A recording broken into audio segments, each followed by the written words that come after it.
من وقت کالج آموزگاری را ختم نمودم دیپلمم میانی مخصوص نقطه را بعد به شعبه معارف و کار قبول شده رفتم. بعد به من تصمیم گرفتم که تو بعد کالج آموزگاری را ختم نمودی به دانشگاه سپور شعبه غایبانی روزانه دیپلم را آری کنی که چلو دوردست زندگی میکنی هم برای درس نظم گرفتن عالی نظم برآوردن یک سطح و دیپلم رو چیز کنی عالی کنی.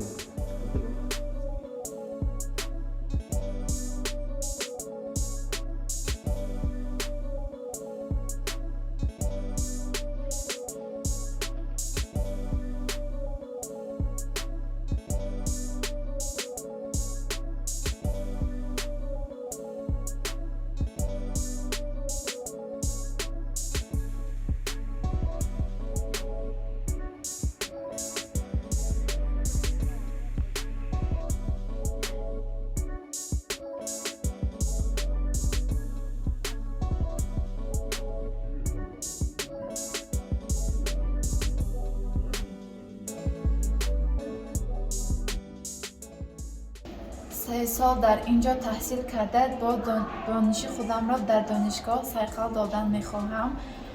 اختصاصی من لوگوپدی میباشد. من برای کودکانی لکنتی زبان داشته میخواهم متخصصی بهترین شده در ساحه خودم کار فعالیت برم.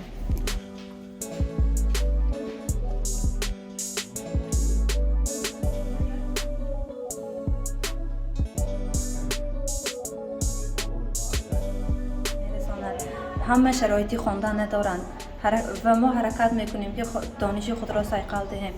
امیدوار میخواهم به خلق و وطن خود خدمت نماییم.